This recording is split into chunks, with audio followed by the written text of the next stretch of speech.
प्रिया दामले अपने पितृकुल का ऐसा जगमगाता दीपक थी जिसकी देहरी पर पैर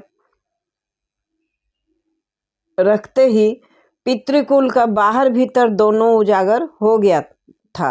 उसके पिता 4 भाइयों में सबसे बड़े थे। दुर्भाग्य से 3 चाचाओं में से 2 निसंतान थे, तीसरे ने विवाह ही नहीं किया था। इसी से बड़े लाड़ प्यार में पली प्रिया बचपन से ही अबाध्य बन उठी थी। 10-12 वर्षों में तक उसे लड़कों के ही कपड़े पहनाए गए, वैसे ही छोकरा कट वालों में वह एकदम तड़का लगाती थी। जब वह मेरी सहपाठिन बनकर हॉस्टल में आई तो मैं ही नहीं, सभी छात्र छात्राएं उसके छरहरे सुंदर तेजस्वी व्यक्तित्व से सहम गए थे।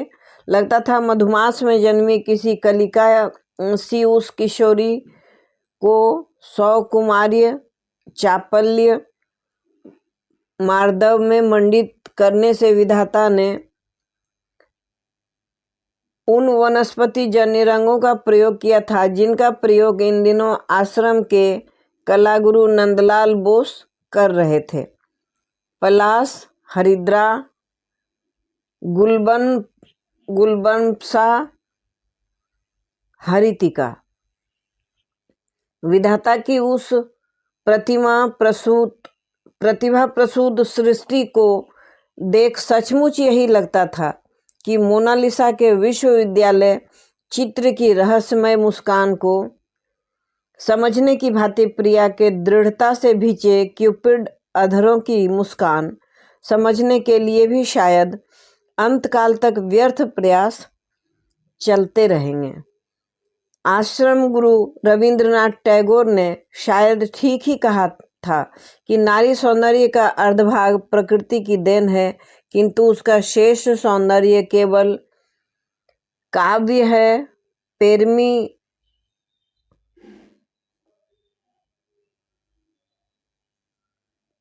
तो रविंद्रनाथ टैगोर ने भी महिलाओं के सौंदर्य के बारे में बहुत कुछ लिखा है और उनकी कहानियाँ बांग्ला में और इंग्लिश में है, शायद हिंदी में है कि नहीं, मैंने उनकी कोई कहानी नहीं पढ़ी है अभी तक। मैं तलाश करूँगी, अगर एक आध कहानी मिल जाए जो मैं समझ पाऊँ तो आपको ज़रूर सुनाऊँगी। एक पिक्चर उनकी देखी थी मैंने, उनकी लिखी कहानी पर, क्षुधित पाषाण, जिसका अर्थ होता है प्यासा पत्थर। अब वैसी ही कोई कहानी हो या उसी कहानी को अगर मैं सुना पाऊँ तो मैं ज़रूर सुनाऊंगी, क्योंकि वह जो फिल्म बनी थी वो बहुत ही अच्छी लगी थी देखने में। बहुत पहले की बात है, बहुत पहले मैंने देखी है। तो प्रेमी और कवि की उर्वर कल्पना का परिणाम मैं जानती हूँ। यहाँ मेरे पाठक शंका की नंगी संगीन लिए एक बार फिर से मेरे सामने खड़े हो जाएंगे। ऐसी भी क्या कल्पना जो सदा की भांति सुंदर नायिका को कल्पना के तुरंग पर आरूढ़ कर मानव पकड़ से दूर हवा में उठाकर रख दे। किंतु मेरा आपसे अनुरोध है, मुझे उस दिव्य व्यक्तित्व की वर्णन जी भरकर कर लेने दें। मैं आपको विश्वास दिलाती हूँ कि मेरी स्मृति कल्पना को रंच मात्र भी प्रश्रय नहीं दे रही है। सुष्ठु उन्नति आद्रयति मनः, यह तांत्रिका साहित्य में भले ही त्रिपुर सुंदरी या योगिनी के लिए प्रयुक्त हुआ हो, प्रिया भी वैसे ही मन को आर्द्र करने में समर्थ थी। उसका वही तेज देख पहले हम सब सहम गए थे। किसी ने भी उसकी ओर मैत्री का हाथ नहीं बढ़ाया।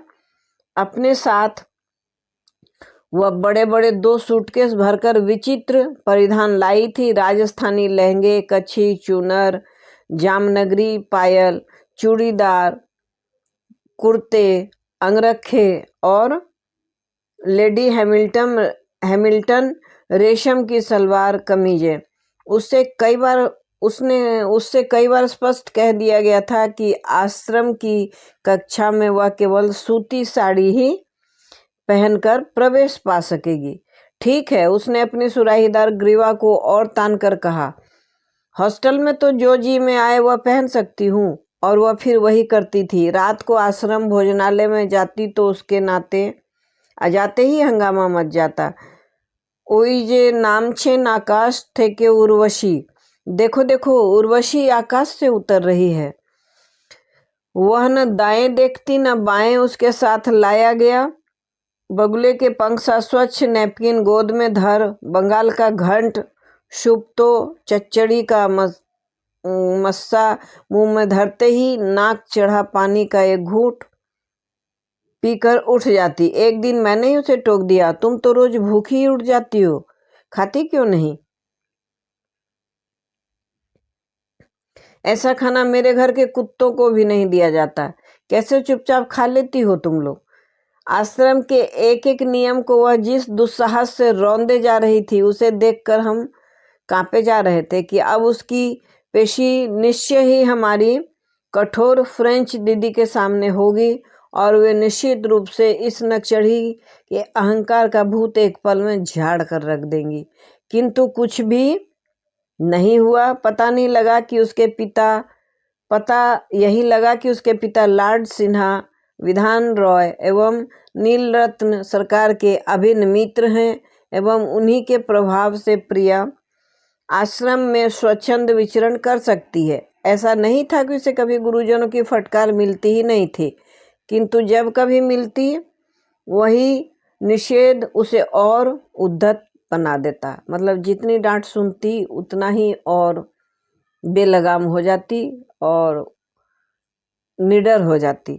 सचमुच अद्भुत लड़की थी वह। आकाश को भी लांग जाने का उसका अदम्य उत्साह, बाधाओं से जूझने को उसका सदा गर्वोन्नत सिर, कठोर कशाघात को सहकर भी किसी को कुछ न समझाने वाली मुद्रा, आज उसके रंगीले रसीले भावों की कटु तिक्त मधुर स्मृतियां मुझे विह्वल कर रही हैं। उसे लड़कियों में उठना बैठना अच्छा नहीं लगता था। इसमें कोई संदेह नहीं था कि काम मन का मूल है, किंतु प्रिया में वह काम शायद कुंठित होकर ही तीव्रतर हो उठा था। उसके लिए सुनर्य का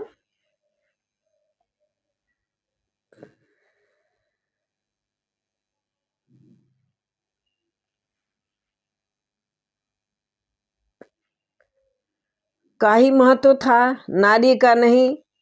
एक तो उसके शरीर की गढ़न भी ऐसी थी कि लगता था कि खजुराहो की भित्ति की ही कोई मूर्ति जीवंत हो उठी हो। उसके पृथुल नितम मांसल अंग प्रत्यंग, वर्तुल वक्षस्थल, तिर्यक दृष्टि सभी विलास एवं उद्दाम काम के प्रबल संकेत देते थे। शायद यही कारण था कि छात्र मंडली उसके इर्द गिर्द भौरे की भांति मंडलाती रहती।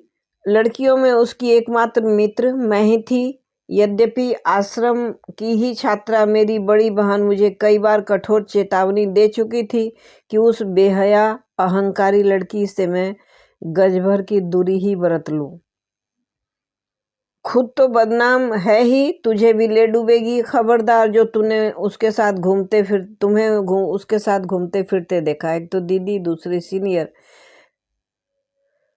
किंतु मुझे हमेशा यही लगता था कि लोग उसे गलत समझते हैं। वह अहंकारी नहीं थी, वह तो उसका चेहरा ही विधाता ने ऐसा बनाया था कि उसकी सरल दृष्टि भी अहंकार दीप्त लगती थी। गणित में उसे स्वयं सरस्वती का वरदान प्राप्त था। कठिन से कठिन सवाल भी वह चुटकियों में हल कर देती थी।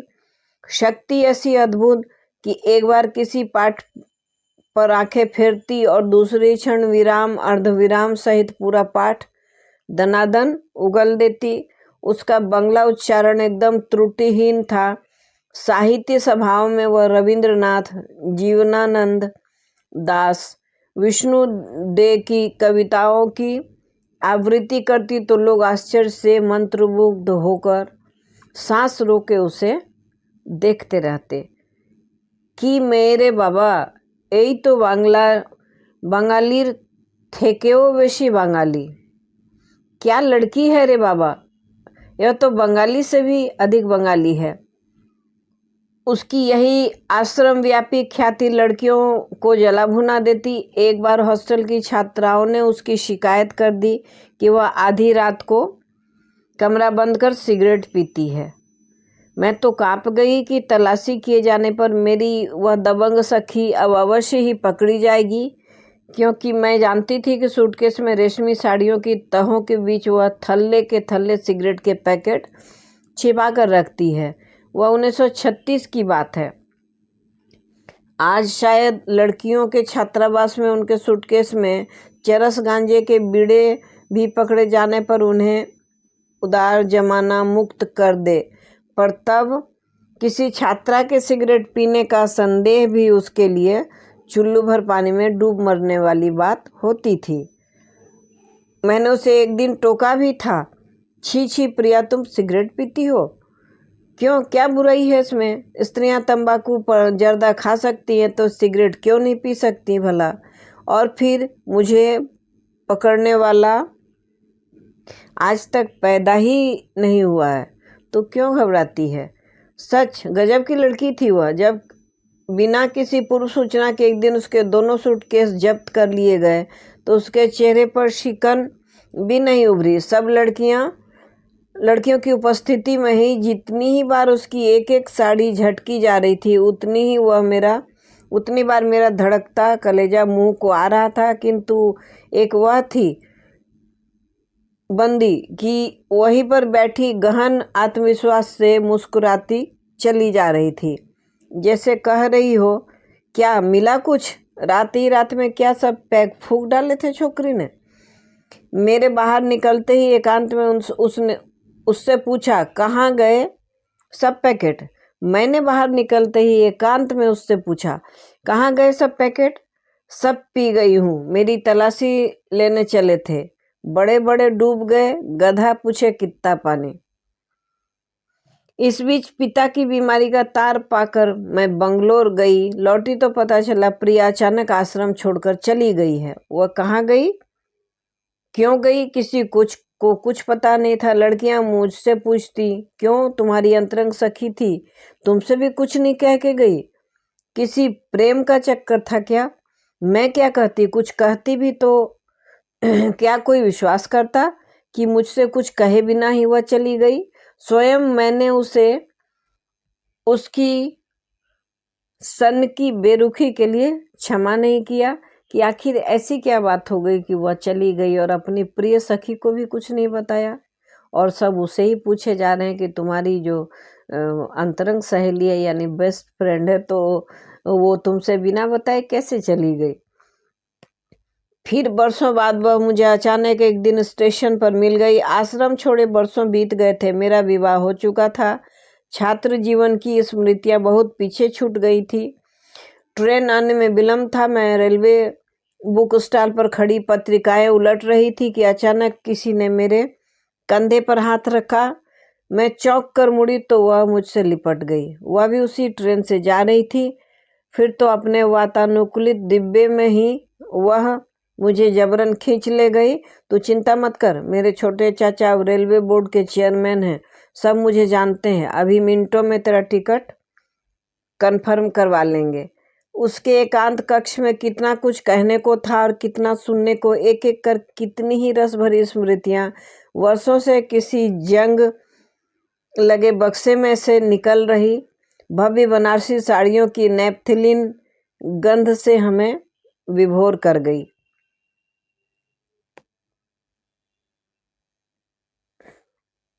तू अचानक ऐसे चली क्यों गई थी प्रिया? मैंने पूछा। बहुत पुरानी बात हो गई, छोड़ भी, बस मन उचट गया था हमारा। अब यह बता कि तेरी शादी कब हुई, क्या करते हैं तेरे पति? पर मैं तो उसके प्रश्न का उत्तर देना भूलकर उससे ही एकटक देख रही थी। वही प्रिया थी, वही रंग, वही रूप, वही कद काठी, किंतु कहीं न जाने कुछ अटपटा लग रहा था।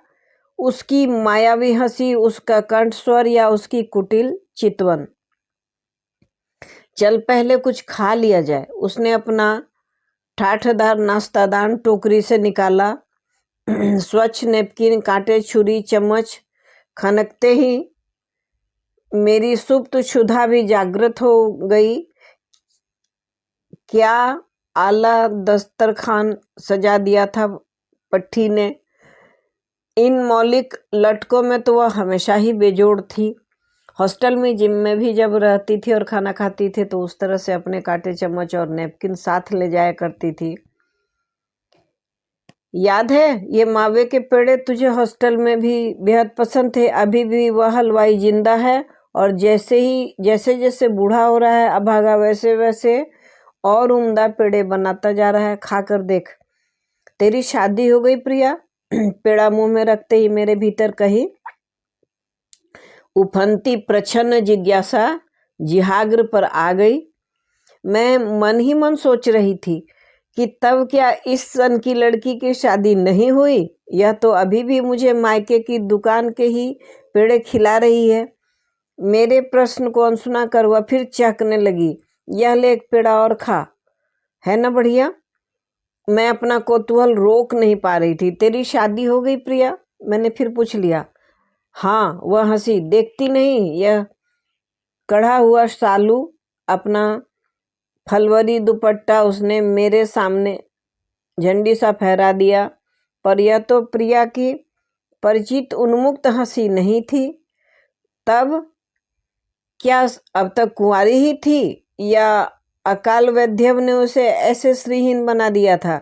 न कंठ में मंगलसूत्र था, न अंगुली में अंगूठी, न ललाट पर मद्रासी कंकुम की उसकी वह बिंदी जिसके नीचे वह हमेशा एक नन्हा सा काला गोल बिंदु संवार लिया करती थी। उसका वह मौलिक सजा प्रयोग फिर आश्रम में फैशन बनकर ही चल निकला था, जिसे देखो ललाट पर दो दो बिंदियां। मेरा गंतव्य स्टेशन आने को ही था। मुझे तो दूसरे ही स्टेशन पर उतरना था। पर वह कहाँ जा रही थी? अपना पता नहीं देगी? कभी चिट्ठी तो लिख देना, मेरा पता भी लिख लो। अरे छोड़, जब मिलना होगा ऐसे ही भगवान हमें मिला देगा। और एक बात बता दूं, संसार के अधिकांश पते झूठे होते हैं। क्या सचमुच ही बौरा गई है लड़की या किसी पागल खाने से रोग मुक्त होकर लौट रही है? ऐसी गहन मैत्री थी हमारी, और न अपना पता देने का उत्साह, न मेरा पता लेने की व्यग्रता। मैं अगले स्टेशन पर उतर जाऊंगी, मैंने कहा, और साड़ी की भांज ठीक करके उठने लगी। उसने मेरा हाथ पकड़कर बिठा लिया। नाराज हो गई? तब सुन, मेरा विवाह हो गया है। तेरी ही तरह मेरी भी एक प्यारी सी बच्ची है। सुदर्शन पति है, बड़ा सा प्रासाद है, 2 कार है, यहाँ तक कि मेरे लखपति व्यवसायी पति का अपना चार्टर्ड प्लेन भी है। पर मैं यह सब हमेशा के लिए छोड़कर भारत चली आई हूँ। क्या कहती हो प्रिया? क्या तुम्हारे पति? मेरे अधूरे प्रश्न को उसने स्वयं पूरा कर दिया। क्या मेरे पति बदचलन है, शराबी है? यही पूछना चाह रही है ना? वहीं विदेश में ही जन्मे, वहीं बस गए। किशोर पटवर्धन को कोई भी लत नहीं है। वह बेहद चाहता है और मैंने ही उसे छोड़ा है, उसने नहीं। ट्रेन की गति धीमी हो रही थी। दूर से ही आसन्न बड़े स्टेशन की बत्तियां जुगनू सी चमकने लगी। मैंने अधीर होकर उसे झकझोर दिया। कैसी मूर्ख है तू? कहती है तेरी एक बच्ची भी है, वह बड़ी होगी, विवाह होगा, तब क्या उसे माँ का अभाव नहीं खलेगा? फिर उसके निर्दोष पिता को तू अकारण ही छोड़कर चली आई। अकारण नहीं, वह हंसी, किंतु कैसी विचित्र हंसी थी वह। बहुत कारण है। मैं उसके विवाह तक बनी रहती तो उसकी लज्जा उसके लिए घातक बन सकती थी। स्टेशन आ गया था। मैं विदा लेकर उतर गई। वह देर तक खिड़की से हाथ हिलाती रही और एक बार वह हिलता हाथ वर्षों के लिए फिर किसी शून्य में विलीन हो गया। ठीक 10 वर्ष बाद वह फिर मिल गई। आज कई बार सोचती हूँ, न मिली होती तो शायद अच्छा ही होता। नैनीताल जाड़ों में प्रायः ही मसान घाट सा वीरान हो जाता है। कहते हैं 25 दिसंबर को वहाँ अवश्य हिमपात होता है। मैं 10 वर्षों तक वहाँ रही और कभी भी ऐसा नहीं हुआ कि बड़े दिन पर बर्फ न गिरी हो। जब भी रही तब भी उस ऐतिहासिक हिमपात का समाचार सुन लेती। जब नहीं भी रही तब भी उस ऐतिहासिक हिमपात का समाचार सुन लेती। उस दिन भी 25 दिसंबर का हिमपात होकर उदार क्षणिक धूप से गलकर पिघल गया था। कई दिनों की अनवर्त वर्षों के बाद पहली बार निरभ्र आकाश चमका था। लाल लबालब छलक रहा था।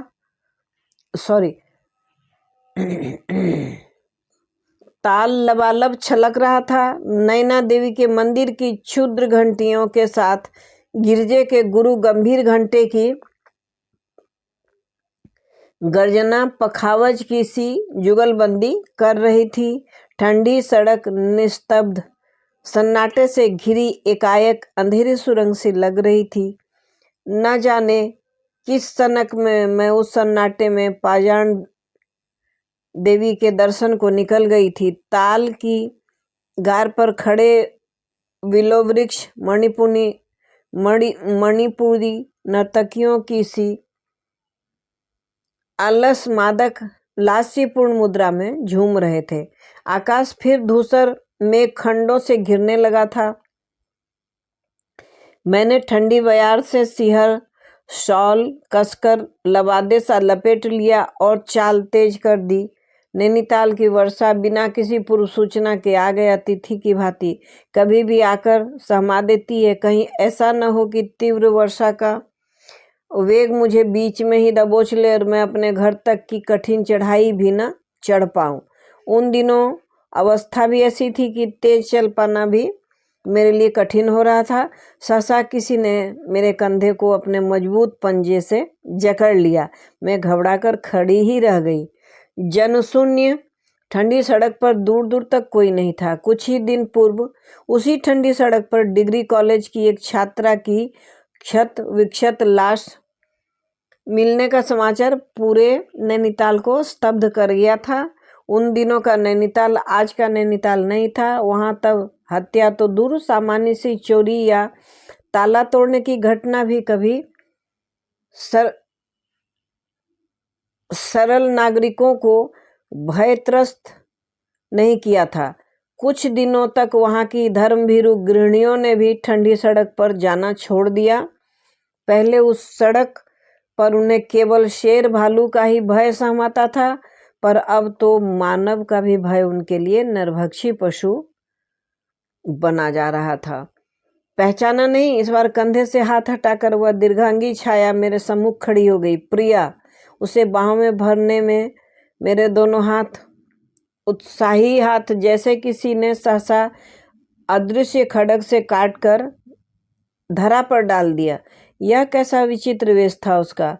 ढीला एक बर्रा पैजामा, रेशमी कुर्ता और खुले बटन से झांकती लोमश छाती, अधरों पर जर्दे पान की लाली सहसा उसकी आंखों में लाल डोरे बनकर उतर आई थी। कहाँ गई वह लंबी वेणी, वह वक्तृल वक्ष, वह दोहरी बिंदी। मेरे सम्मुख प्रिया का ही अविहुत नक्शा था। वही कद, वही काठी, किंतु नहीं, वह प्रिया नहीं थी। तब क्या वह उसका जुड़वा भाई था? पर प्रिया तो अकेली ही थी, न भाई न बहन। चाचा निसंतान थे, मामा थे ही नहीं, और मौसी कुंवारी। कौन हो तुम? वह बड़ी बेहयाई से हंसा। क्यों भाई, अभी तुमने तो प्रिया कहकर पुकारा था ना, अब पूछती हो मैं कौन हूँ? नहीं, तुम प्रिया नहीं हो, मैं जाने को उद्यत हुई। रुको, उसने कहा, और इससे पहले कि मैं दामन बचाकर छिटकती, उसने दोनों हाथ फैलाकर मेरा मार्ग अवरुद्ध कर दिया। तुमने ठीक ही पहचाना, मैं प्रिया ही हूँ। क्या बक रहे हो? छोड़ो मेरा रास्ता। नहीं। फिर वह हमारी मैत्री के न जाने कितने प्रकरण एक ही सांस में सुना गया। याद है जब तू और मैं एक्सकर्शन दल का हिस्सा दे कचौड़ी गली में कचौड़ी खाने सटक गए थे और इक्के में लौटकर राजहट के पिछवाड़े के रास्ते चुपचाप आकर अपने बिस्तर में घुस गए थे। याद है जब तुझे मैंने चुटकियों में 49वां थ्योरम याद करवा दिया था तो तुझे याद ही नहीं होता था? याद है जब प्रभात मुखर्जी ने अपनी क्लास में हम दोनों को कक्षा में बात करने पर पीरियड भर खड़ी कर रखा था? याद है तुझे रात को नींद में चलने की आदत थी और हम दोनों एक दूसरे की चोटियां बांध लेते थे कि तू चलने लगे तो मैं जाग जाऊं। तू हमेशा मेरे पास आकर सो जाती थी, याद है? बस चुप करो, वह तो कह दिया, पर मैं उसे स्तब्ध खड़ी देखती रह गई। कौन था यह अद्भुत सिद्ध जो मेरी और प्रिया की मैत्री के इन संस्मरणों की अभिज्ञता से मुझे सहमा रहा था? कहीं ऐसा तो नहीं था कि प्रिया मर खप गई हो और यह उसका दुष्ट प्रेत हो? अभी भी तू नींद में चलती है क्या? पर सुन, उसने बड़े स्नेह से मेरा हाथ थाम लिया। अब तू डरकर मेरे बिस्तर में घुस भी आई तो मैं तेरी चोटी अपनी चोटी से नहीं बांध पाऊंगी। देख न इधर। वह अपने कटे केस पर हाथ फिर बड़ी दुष्टता से मुस्कुराया। मेरा चेहरा लाल पड़ गया। सहसा मेरे गर्भस्थ शिशु की धड़कनें मेरी धड़कनों से मिलकर धड़क उठी। धक धक। अंधेरा और घनीभूत हो गया। कोहरा धीरे धीरे ताल के ऊपर शामियाने सा टंग गया था। मंदिर की आरती की गूंज कभी धीमी और कभी प्रखर होकर अयारपाटा के पहाड़ों से टकरा रही थी। सुर मुनि मोहिनी सौम्या तू शोभा अधारा, विवसन विकट स्वरूपा प्रलयमयी धारा। जग जननी जय जय माँ, जग जननी जय जय। तूने उस दिन ट्रेन में पूछा था ना मैंने क्यों घर बार छोड़ा? तो सुन, नीला के जन्म के बाद ही मेरा शरीर मेरे लिए पहेली बनने लगा। मेरे कंधे स्वयं में चौड़े हो गए। मेरी उंगलियां मोटी होती चली गई। मेरे पंजों में लोहे की जकड़न आ गई। मेरी आवाज भारी होने लगी और मेरा दर्पण ही मुझे छलने लगा। पहले मुझे पुरुषों का साहचर्य प्रिय लगता था। अब किसी भी सुंदरी युवती या किशोरी को देखकर मैं पागल हो उठती हूँ। पति स्पर्श भी मुझे असह्य लगने लगा। बेचारा किशोर आश्चर्य से मुझे देखता। एक दिन उसने कहा, क्या हो गया है तुम्हें प्रिया? क्या तुम मुझसे नाराज हो? मैं उससे कैसे कहती कि किशोर मैं अब प्रिया नहीं रही, धीरे धीरे अप्रिय बन रही हूँ। फिर एक दिन मैं साहस कर एक अज्ञात चिकित्सक के पास गई। उसने अपने पीपी के पास जाती तो एक न एक दिन किशोर जान लेता। रुपया मेरे लिए हाथ का मैल था। मैं किसी भी विशेषज्ञ की ऊंची से ऊंची फीस दे सकती थी। डॉक्टर ने मेरे संदेह की पुष्टि की। मैं धीरे धीरे नारी का चोला छोड़ रही थी।